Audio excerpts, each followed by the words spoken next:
going on, guys? No one in the room just yet, so I want to wait a few minutes to get some people in here, and I'm going to do an FAQ around white label PPC. Basically, just go over a bunch of questions I typically get within this space. So I'm going to wait a minute here for some people to hop in, and then we'll begin. Again, this chat's going to be about white label PPC or just PPC onboarding in general. So if you have any questions, just drop them into the chat. I'm happy to answer what you got. So let's just wait a minute, and then we'll get rolling.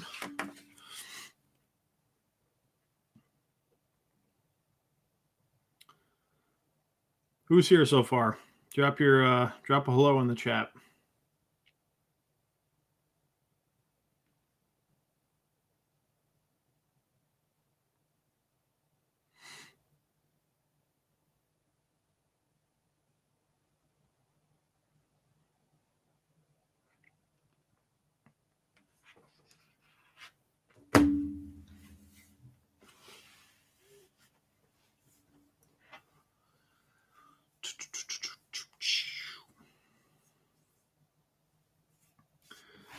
All right, so let's get rolling. So today we're going to talk about white label PPC. My name's Ed. I'm one of the co-founders here at Geek. About half of our business is white label PPC. The other half is retail, direct to business owners. So today I want to go over the white label side of the business and go through how the onboarding process works and just go through a bunch of typical questions that we get. So if you are, what's up, Observer? So if you are a freelancer or an agency, or you're out there selling other digital marketing services and you want to start selling PPC, this will walk through how working with a white label provider might work. So let's just start off with what is white label PPC? White label PPC is PPC that's done in the background for you. It's fulfilled on the back end for you that the client doesn't necessarily know that it's you not doing it. So let's say you're an SEO business and you start offering PPC to the client, but you don't know how to fulfill it in-house. You can hire a freelancer or a white label PPC agency on the back end to come in and fulfill all that work for you. And that's part of what we do. So let's go over some information. So if you go to our website and submit your information for pricing, you'll get that pricing in real time.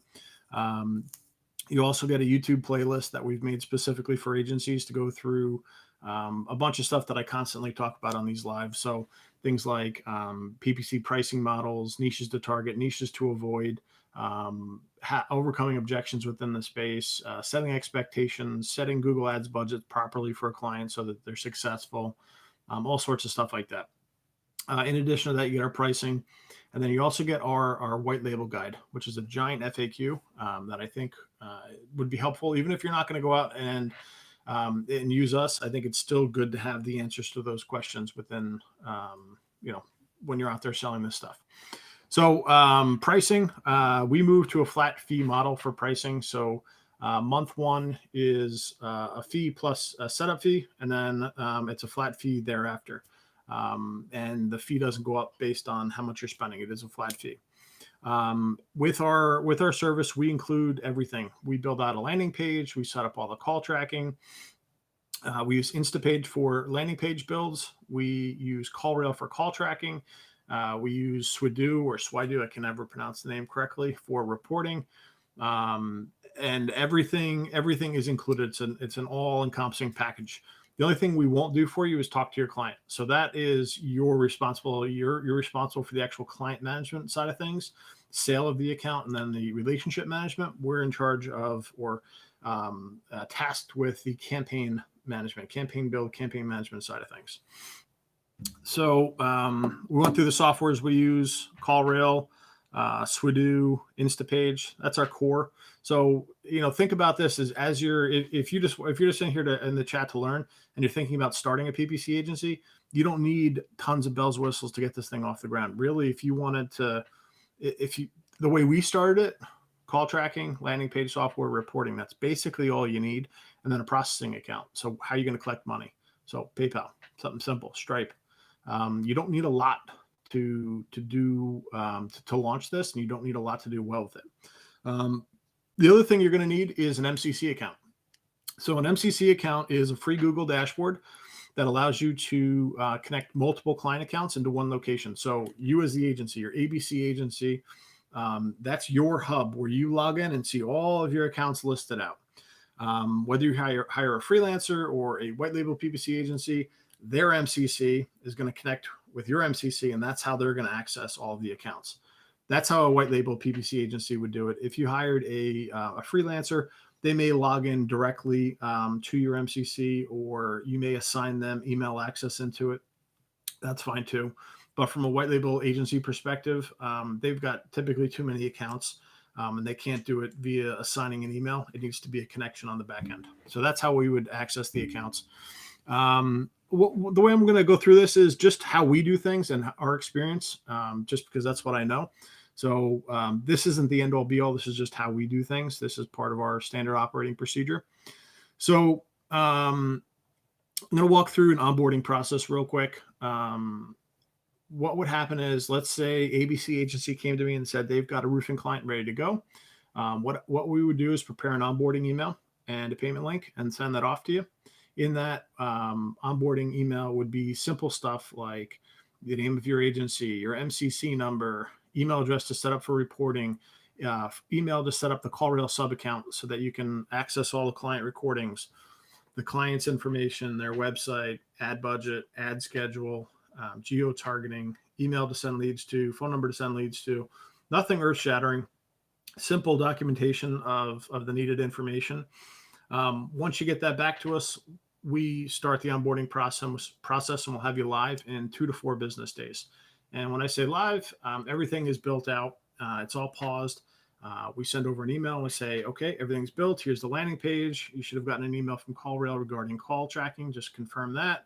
We'll be ready to go live as soon as you give us the thumbs up. So that's the onboarding process. It's pretty simple. I've seen some people sending these giant customer avatars with tons of documentation, tons of pages, tons of questions. I don't think it's really that necessary for Google ad campaigns, because all we're doing is putting them in front of people searching online for what it is that they need. So in a more traditional marketing consulting world, I could see the need for that, or potentially in Facebook advertising, I could see the need for that. But in this, where you're literally just meeting a need in the market, we don't need that. All right, so I'm getting a bunch of questions here, so I'm gonna go through the questions and start picking them off, and then we'll get back to this. Observer, can you share the report that you send to your customers? Yeah. So if you go, what was I going to say? If you go to clicksgeek.com/white label PPC, or just go to the menu, you can actually download the request our pricing. Sorry, I had a brain fart. Request our pricing, and in there is the white label FAQ, or the white label guide. Inside that guide, there's a link to the report that we actually use. If you don't want to go that route, that's totally fine. Just go to Google and type in SWYDO. I think it's SYWDO or SWYDO report PDF, and you'll end up on their website, and you'll get a PDF example of what the report looks like. It's a simple report. It's like 2 to 5 pages, depending on how big the campaign is and how you structure it. Really basic, simple. Doesn't need to be super complex. Dan, starting out, did you do cold outreach to agencies? Yes, we did. And we were in tons of Facebook groups. So Facebook groups are a great place to meet and network. They're like the modern day BNI groups and modern day Chamber of Commerce meetings. You could literally build a 6-7 figure agency just sticking within Facebook groups and LinkedIn groups, for that matter, and anywhere else people will congregate to talk about business. So it could be on a local level, these groups. It could be specific digital marketing groups. It could be Facebook marketing groups. It could be literally just think about where your customers are going to be and start interacting in those groups, and do so in a non-salesy approach. You want to go in offering helpful information, not directly pitching your services, because the owner of the group is going to get pissed and they're going to kick you out. So just be careful with that. Fabor says, do you connect Zapier to your Instapage when sending leads to client email? You can, but we don't. Typically we'll just send client, but we'll put in client emails for the notifications. If they do need Zapier, what we do is we ask them to set up a Zapier parsing email to pull that data across. We don't do a direct Zapier connection into Instapage because we've got, hundreds and hundreds and hundreds of pages in there and can't risk the mess up. On occasion, we'll do webhooks, but that's direct within a page. That's kind of hard to explain. We typically will just have them create a Zapier parsing email to accomplish the result that you're looking for. Favor, my client does not have a Google Ads account, but has a good ad budget. I decided to create one for them in my MCC. What are your thoughts on doing this? My opinion, I would not do that. However, the reason I wouldn't do that is because let's say you and your client break up and the client wants to leave, getting rid of or removing that ad account, which would technically be theirs, out of your MCC is a pain in the ass. You're going to have to get Google Ad support involved, and it's not an easy process.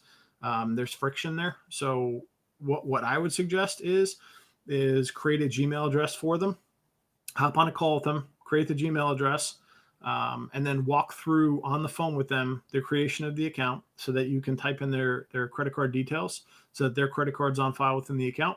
Once it's created, keep that account open up your MCC in another browser, add their account in, and then go back into that account and then accept the MCC request. This way you have access into the MCC now, or access into the account via the MCC. And then from there, go to the client, take that Gmail you just created that's now associated with that Google Ads account, shoot them an email saying, here's your new Google Ads account specific to this, or your Gmail address specific to this Google Ads account we created for you. This is yours. It's just a service that we did to get you launched. We don't do that on the white label side of things because there's just too much game of telephone and too far removed. But if it was a direct retail client, we would do that. It is kind of a pain in the butt, to be honest with you. But we have done it on occasion when we've got technically challenged clientele. Dan is asking, do you do this from your personal Facebook page, the engagement with groups? Yes. Yep. Correct. Okay. What questions do you ask for in the onboarding form? So again, if you guys go to our website and go to the white label page and request the pricing, you're going to get our white label guide. And inside there, there is a giant section on what we ask for within the onboarding doc. It's really simple information. It is, there's a section about you and a section about them. Section about you is what's your MCC number, the name of your agency or the name of your company, email address for reporting, email address to set up the CallRail sub account. That moves on to them, their client name, the Google Ads customer ID number, website, geo-targeting, ad schedule, ad budget, email address to send leads to, phone number to send leads to, niche that we're targeting, anything specific that we need to know, any disclosures that need to be on the page. Like if you're working with a lawyer or working with a real estate agent or an insurance company, sometimes disclosures need to be on the page. So any of that, simple. It's literally like the whole thing could be done in 5 or 10 minutes. It's not a long onboarding process. It doesn't need to be. And that's it. Let's see. Dan, this is great info. I've done that before. Awesome. Thanks, Dan. I appreciate it. Dan, are you new to the business? Are you an agency? You're freelancing? What are you doing? Favor, same to you. Are you an agency? Are you freelancing? Give me an idea of what you guys are doing in market. All right. I'll go through a couple more technical things here about the softwares that we use and why we use them. So we use Instapage for landing pages. And typically what we'll do is we will get the .co or .net version of whatever the client's branded URL is and put the landing page there. Why do we do that? Waiting for a couple reasons. Number one, we want distraction-free traffic. We want them to take the action that we paid for them to take. So we send them to a landing page. And if they don't become a lead, that's fine. They can leave. We could always retarget them. The other reason is waiting for access to client accounts is it could take a while. and we want them live in market as fast as possible. Our 2 to 4 business day turnaround time is the goal. So what we found is buying the domain and putting privacy on it, so spending the $20 is well worth it to get them in market faster. We found that if you rely on them to give you access to anything, or have them create the sub account or whatever, just takes longer. You could be into week 1 or 2 or 3 before you get what you need, and you're on the clock. So we believe in getting them in and out as fast as possible. So a combination of that plus distraction-free traffic would be why we go that route. Also, some landing page softwares allow for like WordPress plugins. We've seen issues in the past where those plugins will actually time out and cause dead pages, and I just can't risk that. So that's why we do that route. Why do we use CallRail? Tomato, tomato. It's what we know. And with that, we're getting a pool of 5 numbers. It's the main pool is 4 numbers, and those numbers rotate through because it's not enough to know that a call happened at a campaign level. We need to know specifically what keywords are driving those calls. And that's where the money is. Because let's say, for example, HVAC Denver is driving tons of clicks, but HVAC Edgemont is driving all the leads. I need to know that so I can cut one and shrink my cost per lead and increase the volume, if that makes sense. So call tracking and proper conversion tracking is vital. And then also you're going to get that 5th number you're getting is going to be an ad extension number. And we use that so we can track call extensions, calls from the call extension. Sorry. And then reporting, we've used a bunch over the years. Our main 2 that we've bounced back and forth between our agency analytics and Swido. That's really it from an agency startup perspective. You really don't need a lot. Call tracking, landing page, reporting, an account that you can process cards in, and then a free MCC account. So literally 5. And if you're freelancing, you technically don't even need the call tracking, landing page software, or the reporting. You could have the client pay for all those, but I think as an agency, you want to take the expense in-house to do all that stuff. It's not overly that expensive. The first client that you get is going to pay for all of that stuff. So that would be my recommendation. It's not it's not an expensive business to start up. That's for sure. All right. Favor, new niche agency, plumbing and HVAC. Awesome. Favor, check out Josh Nelson. Check out his company. It's plumbing SEO, or plumbing and HVAC SEO. He is also the owner of 7-Figure Agency training course and their training community. And he's also got a book called 7-Figure Agency Blueprint. It's an awesome book. Josh is a go-giver type of guy, and an excellent example in this space, and has done it right. And the market's enormous. So he's not going to be too nervous about competitors coming into the space. So definitely worth checking him out. Good niche selection. Dan, work for an agency, but also run a side hustle PPC agency for fishing, hunting, tourism, guides. Awesome. Good stuff.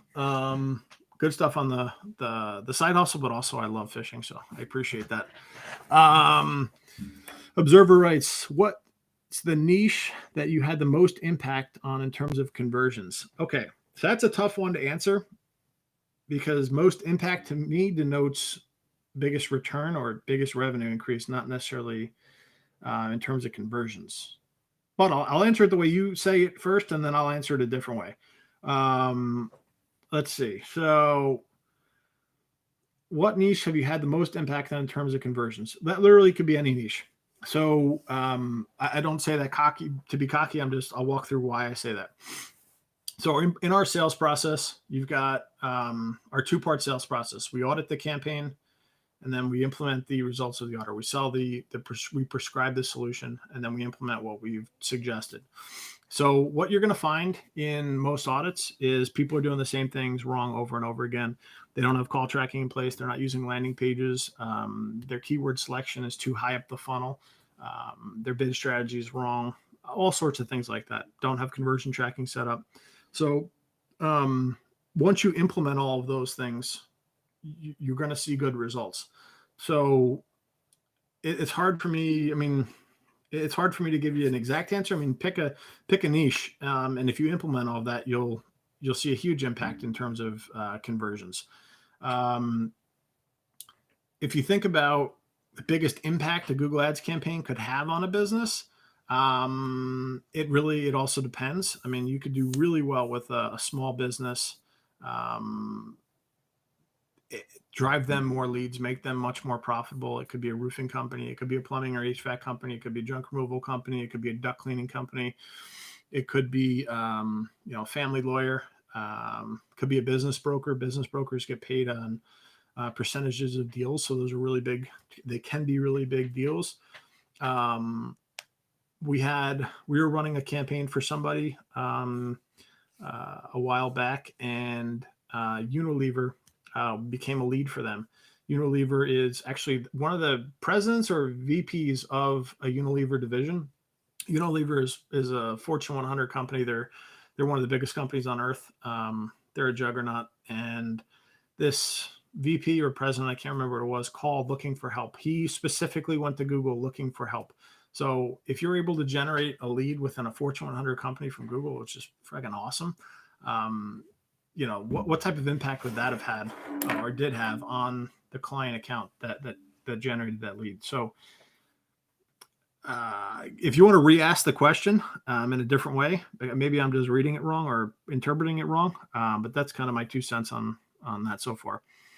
Awesome. Thank you. What else you guys got? Any other questions?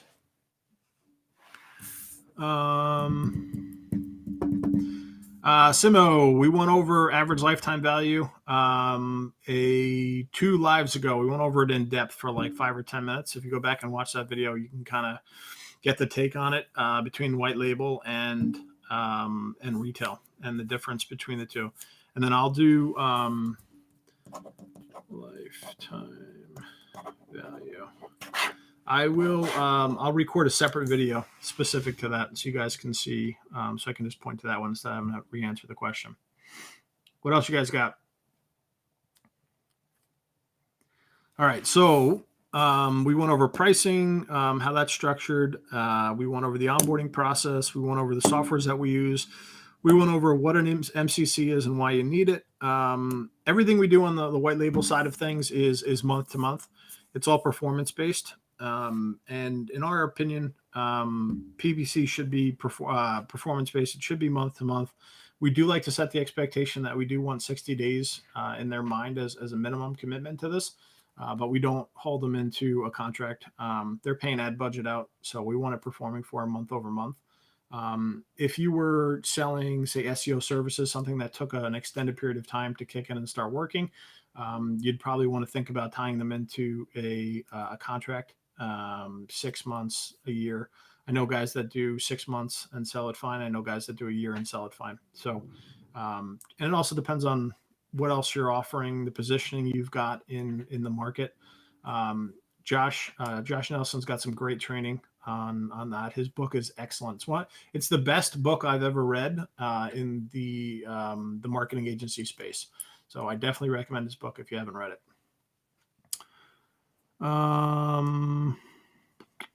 James, yep, this is recorded. All the lives are recorded. Yep.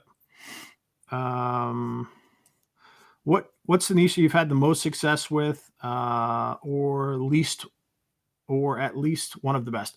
Okay, good question, Observer.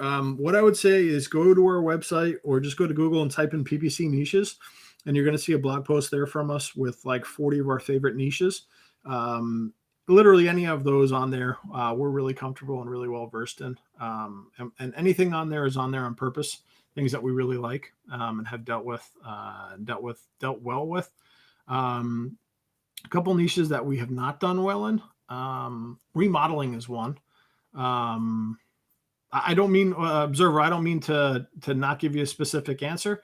It's a lot of them, and I would say just read that post, and you'll get more context as to why It's more important to know why you like a niche than the particular niche. You want to understand my thinking on why we like niches. I think that's more important than just giving you a specific niche. couple niches that we have not done historically well in. Remodeling is one. Drives me nuts. We'd be printing money here if I was good at remodeling, because we get a lot of requests for it. I'm talking home remodeling, bathroom remodeling, kitchen, basement, things like that. I think one of the reasons we haven't done well historically in it is, this is my best guess. And when I say not well, I'm talking like lower than standard conversion rates. Typically, we're looking for like 20 to 40% conversion rates in a campaign. And remodeling, we're closer to like 5 to 10%.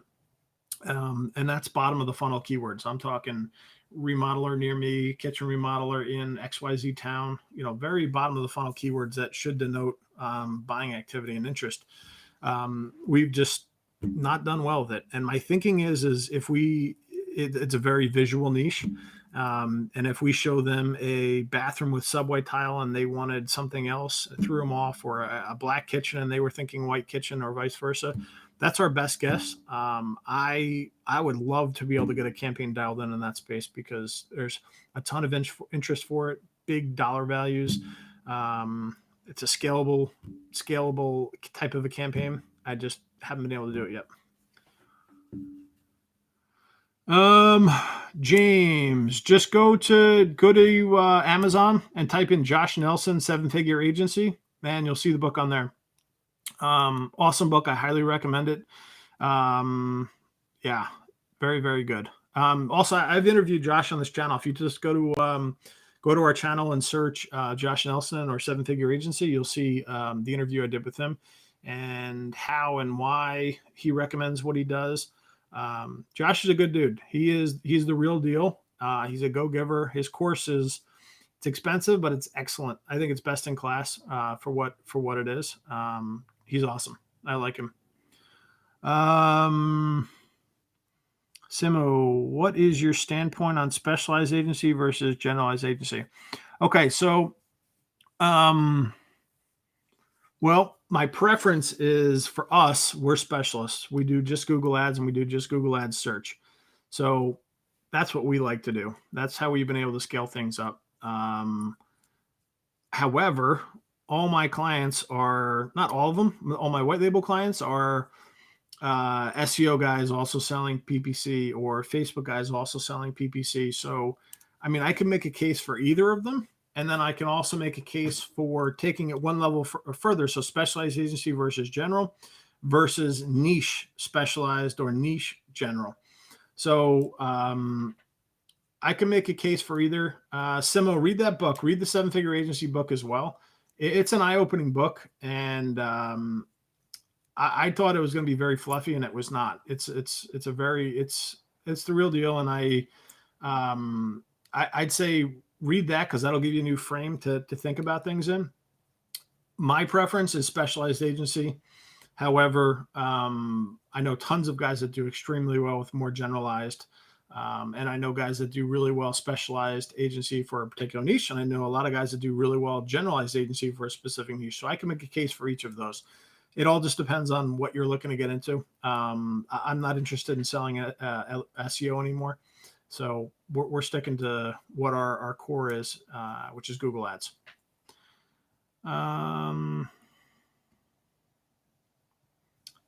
Let's see.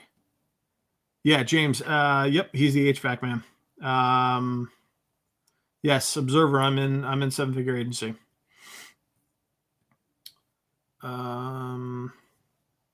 Actually, all of all the members of the 7-Figure Agency also get our Google Ads course and our landing page course as part of Josh's course. Got a deal worked out with him there. What else you guys got? Just want to check an email real quick.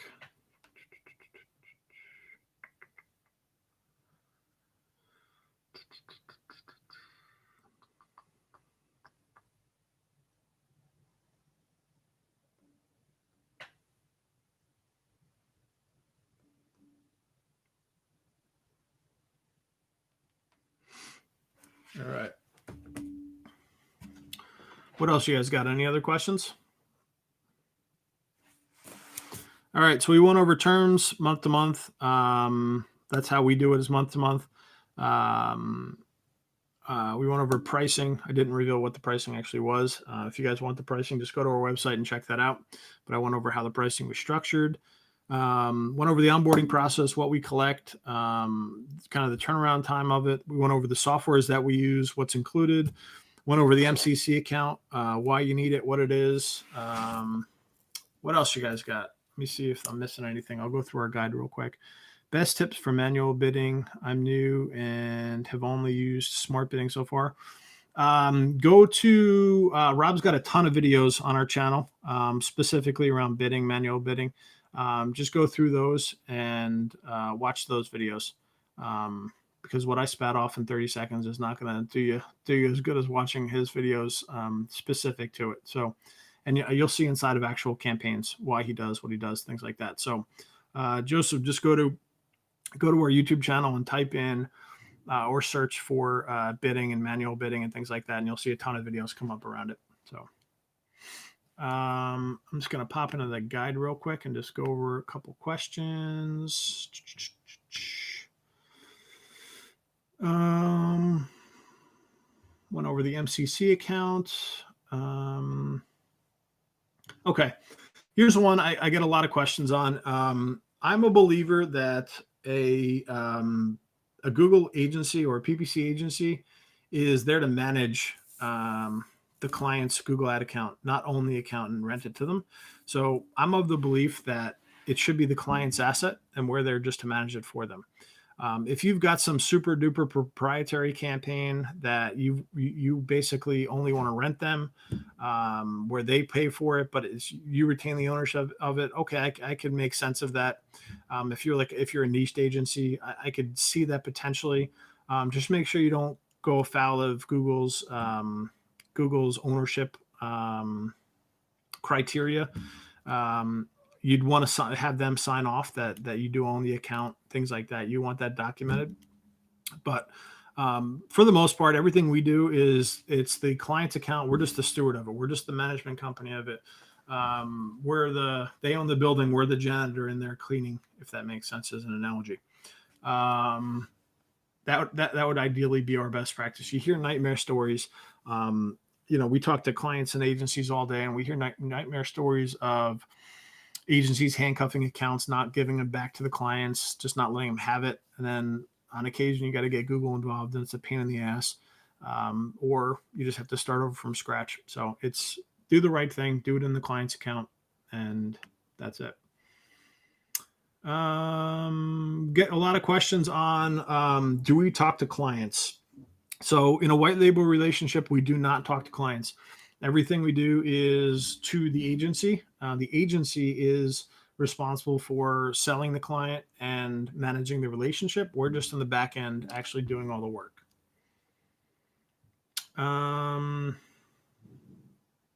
Let's see. My client has some questions and I'm not sure how to answer them.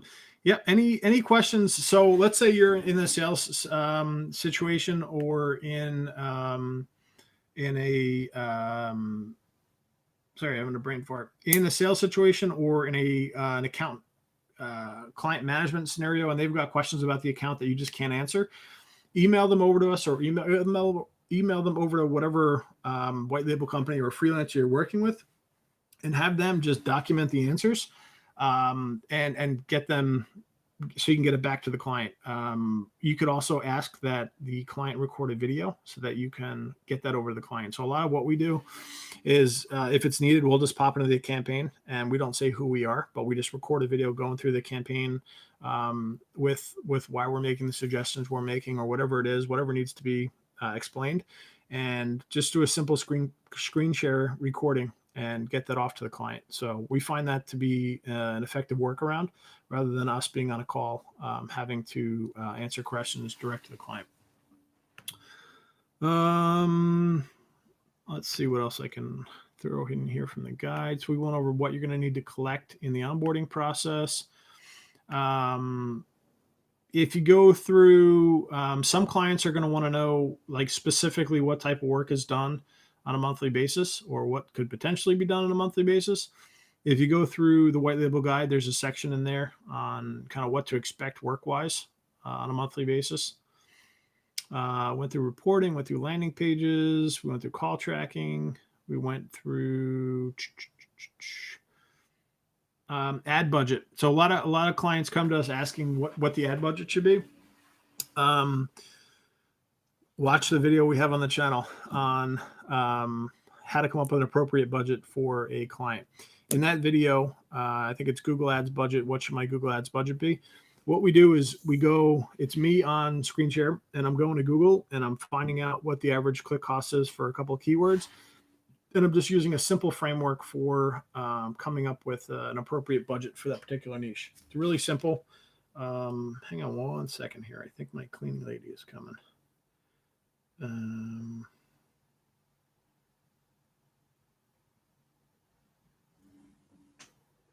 Nope, not her.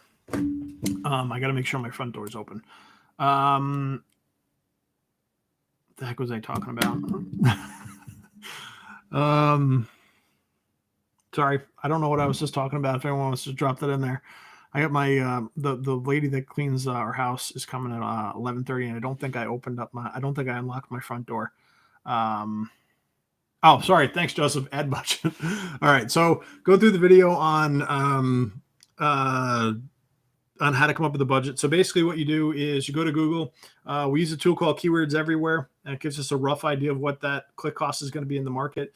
You're going to want to modify the search term, and then you just times that term by 4 or 5, and then times that by the days of the month that you're going to be running. I walk through really how to do it. It literally will only take you 30 seconds moving forward once you learn this formula. It's that easy. And that's how we do it for everybody.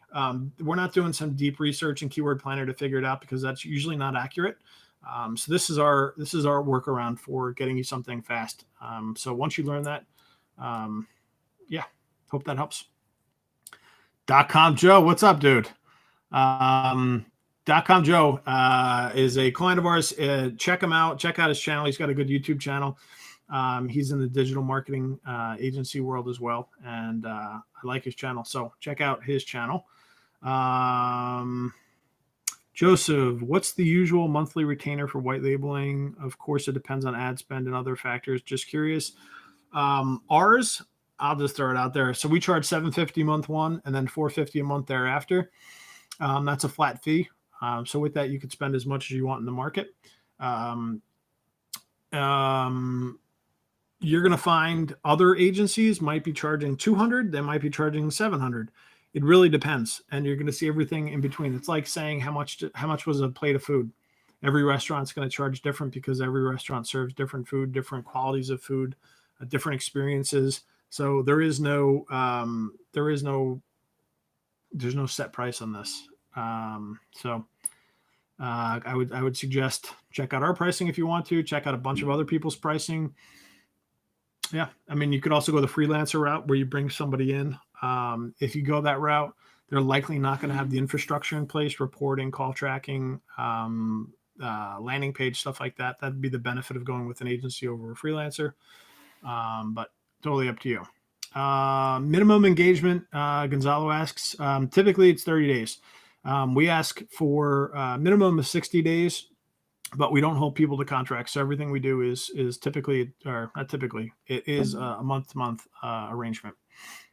Ad budget. Thanks, Joseph. I appreciate that. Observer. How do you do the audit? What's the template?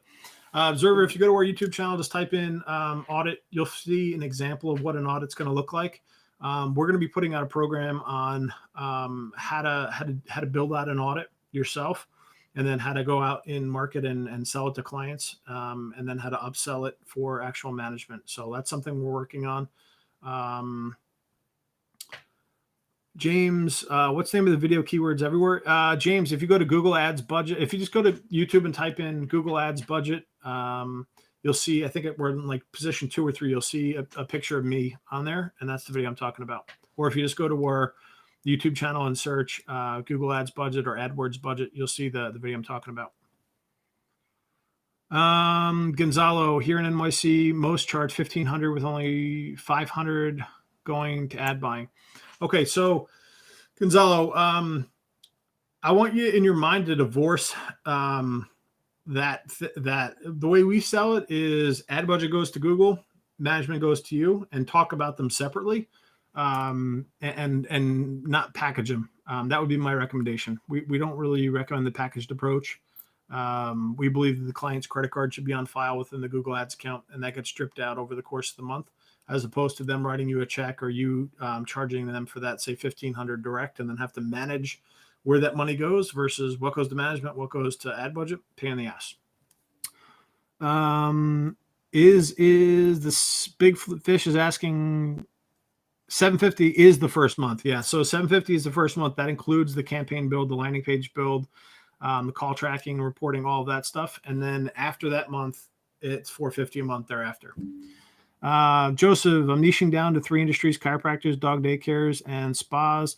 Is that a good idea, or should I choose one niche and market my whole website strictly that niche? Joseph, great question. And I would say, before you make a move, go to Amazon and purchase Josh's book. What I'll do is I'll put a link to the book below.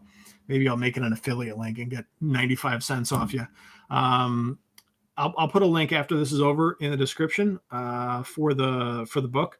Josh Nelson, 7-Figure Agency Blueprint. Get the book. Read that first before you make a decision. I think the book's going to cost you $20 or $18, whatever it is. That book will put you in the right frame of mind for niche selection, and then also why you'd want to go niche selection, why 1 versus 3.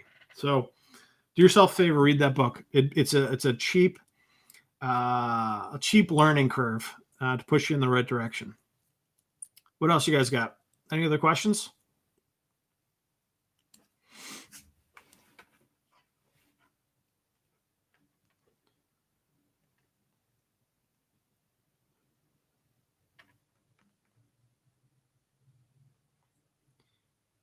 Any more questions? What else you guys got? Let me just run through. I think we went through all of the questions in the guide.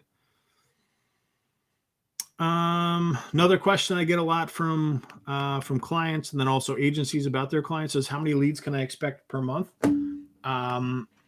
So it's a hard question to answer without more context. And I use that answer a lot because you need context to answer questions properly. A lot of it is going to come down to what the ad budget is and click cost in the market. All right. So my first recommendation would be to watch that Google Ads budget video, and that'll help you figure out an appropriate budget for your client in order for them to start getting leads in the business. Based on that, you could give them a rough estimate. However, I'll never say to a client, this is how many leads you're going to get per month, because number 1, we're not Google and we don't know that. Number 2, all of the data we're seeing is going to be external. It's not live auction data. So click cost might be $5 more, it may be $10 more, it could be $30 more. We don't know for sure until we're into a live campaign in the auctions and have an idea of where the click costs are going to be at. So what we do is just work off of previous experience in other markets and put our best foot forward and best campaigns forward based on our market intelligence, if you will. So I'm never going to clients saying this is what you're going to expect, because Google is Google and they make changes. And that's why management companies exist, because things always change within Google and you're not competing in a bubble. Every market is going to react to campaigns different. So I sell a lot of this stuff and have for years. I don't say this is what you're going to get per month ever. All right. Because you set yourself up for failure if you do that. What was the other thing I wanted to say? All right. I'm going to throw out a little thing here. I've talked about this before. It's called it's the Adwords ratio, or the golden ratio with Google Ads that I've come up with this. And it's your average click cost to your daily budget. That ratio is key. If that ratio is too tight, your campaign is going to grind along and be tough to manage and not produce much in terms of clicks and leads. Okay. I'll give you an example. Let's say your click cost, I'm going to go with the example I always give, $1,000 a month ad budget. That's $50 a day, Monday through Friday over the course of the month. So 50 times 5 times 4, that gets $1,000 a month ad budget, roughly. Technically, there's 4.3 weeks in a month. But for ease of math here, that's the example I use. $50 a day budget. Let's say your click cost is $25 a day. That means you're in a 1 and 2 ratio. That means you're maybe going to get a click or 2 per day, maybe, right? When you run into that, what you're up against is your impression share is going to likely be low because you don't have enough budget to get the exposure that you'd like to get. Okay, so you're going to be your campaign's going to be compressed, and I liken it to driving with the gas and the brake on at the same time. You'll get there eventually. You'll get your leads, but it's a herky-jerky ride. It's start, stop, start, stop. It's a slow-moving campaign. There's not a ton of data going through the campaign.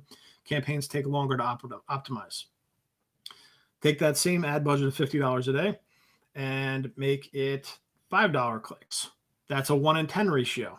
Okay. That client's going to get a lot more action. They're going to get 5, 8, 10 clicks per day. And with that, you're going to get leads per day. And with that, you're going to get many leads per week and clients per week. So that's a much easier campaign to manage because there's more data flowing through it. It's opened up. Your foot's not really on the brake at that point, and you're driving. So that is the golden ratio. You want that ratio of average click cost to daily budget to be as wide as possible. At least 3 at the lowest level. Ideally, you want it to be like 4 or 5, like 1 and 4 and 5, ideally at a minimum level. Okay. So take that. That is a very important ratio. No one talks about that ever in terms of ad budget, but that's what the Google Ads budget video is all about. And that's, you have to drill that into your head. Lower budget clients, and let me rephrase that, not lower budget, lower golden ratio valued clients are tougher to manage than appropriately ratioed clients. So the lower the ratio, the harder it is to manage that type of a campaign. Okay. That's a really important thing to know about when you're selling this stuff in market and as you're managing expectations. And it's just an important thing to know, and no one talks about it. I don't know why, but there you go. That's a lot of consulting right there for you. I hope that helps. Bluefish, I think I just covered all that. Observer, how do you communicate with your clients and how often? We communicate weekly via reporting that goes out every Monday morning, and then on an as-needed basis as emails and phone calls come in. Ed, do you have advice? James says, Ed, do you have advice on how much a budget should be in a particular vertical? For example, law would be much different in New York versus Nashville. Yes, and law is going to be very different between personal injury and employment law and criminal law, bankruptcy law, DUI, and estate planning and family law, all going to be different. So not only law is too broad, you got to niche down into a vertical within it, or a niche within the niche, or a niche within the vertical, whatever. So what I would suggest, James, is watch the video, Google Ads budget, and that'll walk through how we come up with appropriate budgets. All right. I hope that helps. Gonzalo, is 1 to 3% click-through rate still the norm? Probably. I'd say it's probably closer to 1 to 2% as a norm. Just because it's norm doesn't mean it's good. One thing a doctor told me years ago, when you get blood results and you get the tests back and you look at your column versus the range, that range doesn't mean it's a healthy range. That just means that most people fall within this range. And that hit me like a ton of bricks. I was like, what? I thought that was the healthy range that you were supposed to be in. He said, yeah, most people think that, but that's the range most people fall within, and it's your relation to that range. Just because 1 to 2% is the standard norm range doesn't mean that's a good range.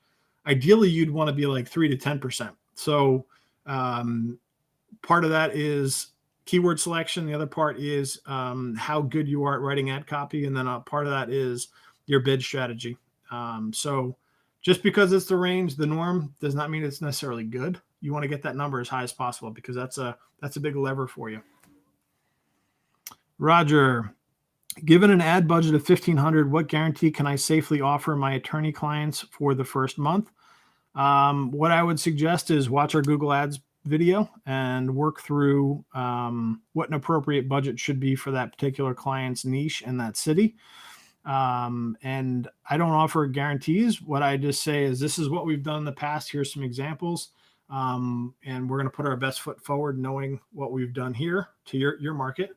I don't guarantee anything with Google Ads. Roger, the reason I would need a concrete answer is most of the time attorneys would want a situation with no risk. Plus, it's a fantastic offer prospecting. Yeah, I mean, everyone wants a situation with no risk, but there is risk in everything you do. So you gotta take the baby gloves off them and have a legit business conversation with them and say, there's risk to anything. If you go to the newspaper, the newspaper is not going to guarantee you're going to get a certain number of leads. You'd be lucky if you got leads from the newspaper or from the yellow pages. That you don't, just because they want it doesn't mean you have to offer it for to effectively sell this stuff in market. So we don't guarantee anything. We just say this is our range of experience. This is where most clients fall, and go with that. And that's been fine for us. And we've sold a lot of this stuff over the years. So I understand the need for it. I understand your hesitancy, but it's not needed. Let me back up to that, Roger. Part of the reasons one of our direct mail letters work so well and our cold calling prospecting works so well is because we talk in terms of results, not in terms of how we approach it. We talk in terms of results. So you can talk to, how do I say this appropriately?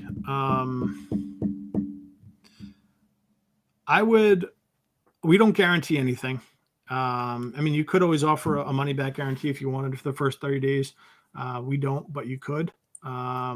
We have in the past on some campaigns with some things we were doing. I don't think it's necessary. I think sometimes it attracts the wrong type of a client.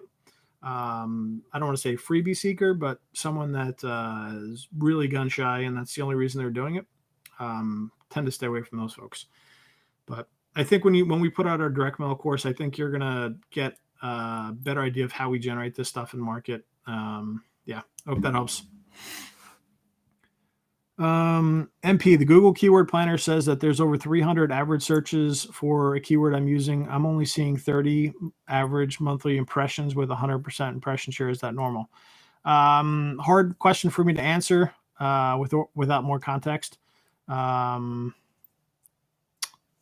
Yeah, I need, I don't know what match types you're using. I don't know what bid strategy you're using. I don't know what your ad schedule is. I don't know what your ad budget is. So hard question for me to answer without more context. Do you advise clients to stair step their ad budgets? That's a great question, Bluefish. Yes, we have some clients that'll come to us and they say, we want to start with $10,000 a month ad budget. And what I recommend is, especially if they've never done it before, they'll just say, this is what I want to go with. Boom, let's go. I like the idea of starting with a minimum viable ad budget. So going back to that Google Ads budget video, I said again, it's an important video. I like a minimum viable ad budget, and you don't need to spend a ton out of the gate. So let's say they said 10K. You could probably start with 3K or 5K to start, and then stair step it up there once you've dialed in a campaign. I mean, you could always start higher, but I believe in getting things dialed in with a minimum viable ad budget first.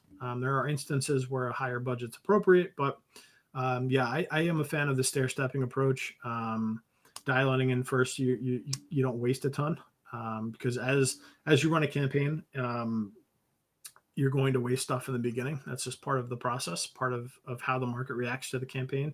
Your weekly optimizations are going to help trim that fat and get the campaign more efficient. So even with a campaign, let's say we clone a campaign that's killing it in another market, how that market reacts to that campaign is going to be a little bit different than the previous market. So hope that helps. I like the question. It's smart question. Yeah. James, can you talk about the importance of copywriting? Is there anyone you recommend? Yeah, it's incredibly important. And I would suggest watching Rob's videos. Go through, he's got videos on the channel. If you go to the channel and search ad copy, I think it's how to write ad copy that sells or something like that. But he's got a bunch of videos on writing ad copy. I'd recommend watching those. I came from the direct response marketing world many years ago, and it doesn't need to be as intense as that does, because That world is basically going into a colder market that isn't necessarily looking for your product, and you've got to convince them to buy the product. Whereas with this, you just have to do a message to market match and make it compelling ad copy. So these people are going to Google with a problem, searching for the solution. You present the solution. As long as the ad copy is compelling and the ad's beefy enough using the extensions that are available, you don't need to go over the top with it. It doesn't need to be overly salesy. You can do really well with basic direct response copywriting. But I think if you go through our optimization videos and you go through our ad copy videos, I think you'll see that. And then obviously in our course as well, Rob goes through the copywriting portion of it. Good question. Joseph, best, cheapest, easiest way to get landing page set up for a client. What's the best platform? So easy. Instapage, really expensive. Been with them for a long time, and it's the devil we know at this point. So breakage, moving to another platform would be a giant pain in the ass. So I don't know if I'd recommend them as someone new and starting out. I'd probably start with Unbounce or something like that. It's cheap enough. You could go through their template libraries and use those. We've got a landing page course that'll walk you through how to make landing pages. You could also go to Fiverr or People Per Hour and have someone build it there as well. There are WordPress plugins. We don't recommend sending traffic to a main website, but there are plugins that you can use to build out landing pages as well. So you can get creative with it. There are guys that do it well, sending traffic to main internal pages on main websites and subdomains. It's just not our best practice. That's not how we run it.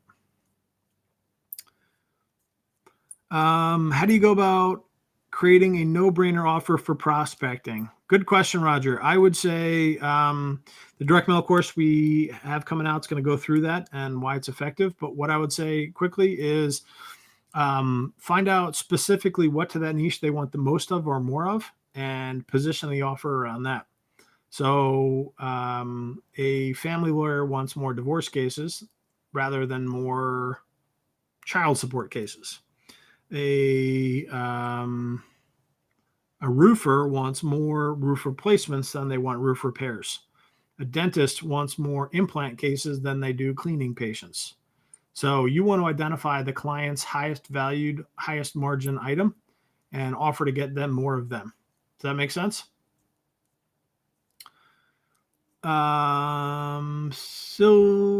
Sylvie, just getting back into the industry, start a new job next week with Mr. Michael Anderson.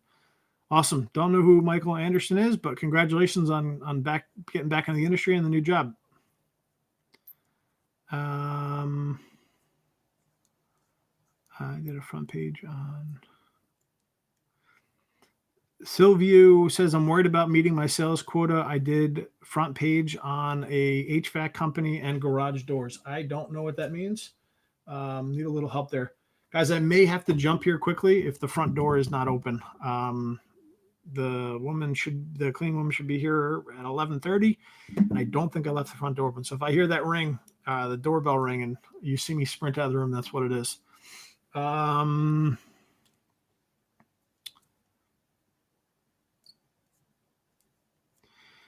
James, when is the direct mail course coming out? I have a client that keeps telling me his emails are converting less and less. He's looking at chatting. Soon. I'm still working through it. First week of January has been super busy for us with a bunch of onboards. So working on it. Almost done. What else you guys got? All right, guys, I'm going to stick around for another minute unless you guys got something. Then I'm going to take off because I got to open the front door, and I've got some calls this afternoon that I've got to get ready for and have some lunch. So you got them, fire them over. All right. If the typical cleaning related keyword in Manhattan is 4 to 7, what do you think a good minimum viable ad budget is? Okay. Just for ease of math here, just because I don't want to do math on numbers, those numbers real quick. If it's let's say it's $10 a click. I would times it by 5. That's 50. So an appropriate budget would be roughly $1,000 a month. So 50 times 5. So that's Monday through Friday times 4 weeks. That's your $1,000 a month ad budget. If it's 4 to 7, it could be a little bit less than that, but I'd probably go with veer towards 50 a day if you can.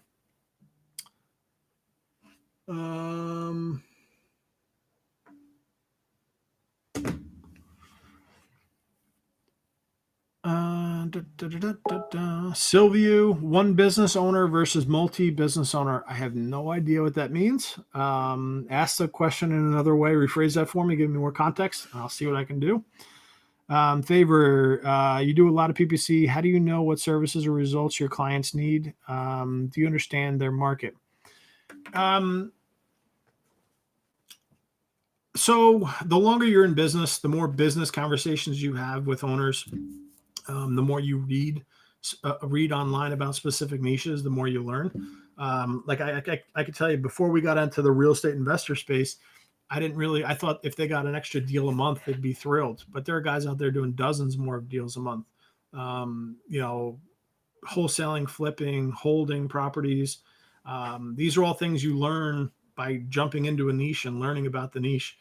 Like janitorial is commercial cleaning. They're monthly recurring contracts or weekly recurring or daily recurring contracts.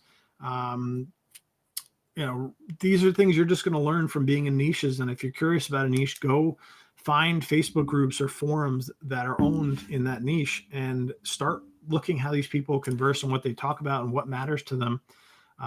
And think like a marketing consultant rather than just a marketer. Think how overall can you help this business perform better? 2 books. The Consulting Bible is an awesome book. Alan Weiss is the author. He's got a ton of books out there. The Consulting Bible is one, and then Million Dollar Consulting is actually the one I would recommend. $1 Million Consulting. Alan Weiss. He's an odd dude, but his books are awesome. He deals in like the Fortune 100 style companies, maybe Fortune 500. His fees are enormous. Not applicable necessarily to this space, but it's a good book in learning how to position yourself, how to offer services, that kind of stuff. The other book is Getting Everything You Can Out of All That You've Got by Jay Abraham. Helps create a creative marketing mind, if you will. Awesome book. Gonzalo, how can I reach you? clicksgeek.com, clicksgeek.com. Bluefish, Google ads versus Facebook ads. Well, I would say Google ads. However, I would say it depends on what you're looking for, the ad budget that you have, the niche that you're in, needs versus wants. So if a client needs something, I'd say Google ads. If they want something, I'd say Facebook ads. Need something. I need the mold off of my baseboards. I'm calling a mold company. I'm going to Google. I need a divorce lawyer. I'm going to Google. I need my roof replaced. I'm going to Google. I want to buy that watch that just appeared in my feed. I'm going to Facebook. There are instances I can make a case for both. Needs versus wants is like the basic way I would use to describe the difference between the two. Google, message to market match, put something in front of them that they're looking for. Facebook ads, you're going to mix in demographic, geographic information and put more of a direct response style marketing campaign together. So my preference is Google ads. Nathaniel, what's up, dude? What does CallRail cost on average, considering you have to pay per minute for phone calls? Honestly, I have no idea. I would just ping support and ask because our bill is thousands of dollars. I have no idea. It's cheap. It's cheap per client. We cover a cost as part of what we do. And we cover the cost of it in our service. I want to say we spend $15 per client per month on the number rentals, and then maybe another, I don't know, let's call it $3 to $5, $3 to $10 in minutes per client, something like that. I don't know. It's not a big expense. Put it this way: the expense that it costs far outweighs what it costs. The value is there. I need to be able to track and record these calls to prove that calls and leads are happening from a campaign. And I need to be able to import that data into the campaign so that it shows the conversion stats. So for me, it's not only it's a vital tool for us. It is very important. It's vitally important to be able to have that and prove that to the client that this is working. It's producing calls. If a client comes back and said, I'm not getting many leads, sir, you got 37 leads last month. What are you talking about? And you can show them and listen to all the recordings. And then he finds out that it's his front desk not closing deals. I can't talk enough about how important call tracking is. So yeah, it doesn't matter how much it costs to do it. Specifics on it, I'd say just ping CallRail Direct and ask them. I don't know for sure, because I would imagine we're getting some sort of discount at the volume we're doing. I just don't know. Bluefish, what services do you offer? Does cost per click go down with a larger budget? It can go down with a larger budget. It can go down with also the bid strategy you're using, and the larger budget you have, the more open you are with different bid strategies and also your quality score. So, hard question to answer without more context. I would say, yes and no, just depends. Bluefish, do your clients generally leave after ads are optimized? No, because it's a never-ending process because you're not competing in a bubble. Think about it this way. You're playing King of the Hill as a little kid. You get to the top of the hill. You beat all your friends up there. What do you do when you get to the top? You just stop and sit down and the game's over? No, you turn around and beat the shit out of the people coming back at you. You wield your sword on them now, and you push them down the hill, and you maintain that position, that dominant position, as long as you possibly can. So, it's an ongoing process. You're not competing in a bubble. New competition is always going to enter the market. It's a market. It ebbs, it flows. People compete in different ways. So you've always got to be on defense, offense and defense. No problem. Joseph, what is your take on Google saying use broad match? Most of the time, I'd say run in the other direction. There are some instances where we like it, but let's just say, generally speaking, you're going to want to stay away from it. The way I look at Google's broad match, it's their unmonetizable traffic that they have a hard time monetizing. So that's why it's so cheap. There's so much of it. So I would stay away from it as long as you possibly can. I'd go exact match first, then phrase match, then broad match modified, and then broad if you had to. As Google's algorithm improves, Nathaniel asks, as Google's algorithm improves, do you think PPC managers should shift from Skags to putting multiple keywords in that group to take advantage of Google's bid data? Yeah, I mean, we'll use a Skag or two within a campaign, potentially, depending on how large the market is, depending on how competitive it is. But most of the time, we're not using it, and we're just using, we call them tightly themed ad groups. So we use, typically it's a mix of both with way more tightly themed ad groups than Skags. Bluefish, you're welcome. MP, in your experience, what niche is the easiest to sell using Google Ads? Okay, that's a great question. And what I would say is it's not necessarily the niche, it's the type of business owner. Business owners that can sell and have good internal sales systems and good processes for selling. So everything's documented. They do training. They have good appointment setting and qualifying people within their staff and can actually sell and close deals. Those are the best clients to work with because all they need is more leads to drive more revenue. That's the best kind of client to work with. And I know that's not a particular niche, but that's my answer. That's the truest answer I could give you. As far as easiest niche to sell using Google Ads, yeah, I mean, any of them, all of them. Google sells $7 or $8 billion a month of this stuff. There is no shortage of clients that need this. It's I don't want to say an endless pool of them, but there's so many people that need help with this. Almost everybody doing Google Ads is doing it incorrectly. So how's that for an opportunity for you in the greater grand scheme of things? If you 80-20 it, and then 80-20 that, 80-20 to 4%. And then in that 4%, do another 80-20. You're down to, what is that?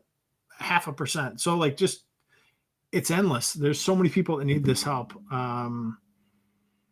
Bluefish, retention rates of a client We did a live on that the other day. I'd suggest watching that. I'm going to make a breakout video on that as well. It's going to depend on a number of things, but I'd say it's ours is within a healthy range. Yours is going to depend how it's sold, how you set expectations, what the client ad budget is, how well they sell. So there's a bunch of factors that go into it. All right, guys, I got to jump. I got to go have lunch and open the door, and that's it for today. If you guys need anything, let me ask you guys a question. Would it be better if I sent out a notification that I was going to be doing these lives, or should I just keep doing them willy-nilly whenever I feel like hopping on live?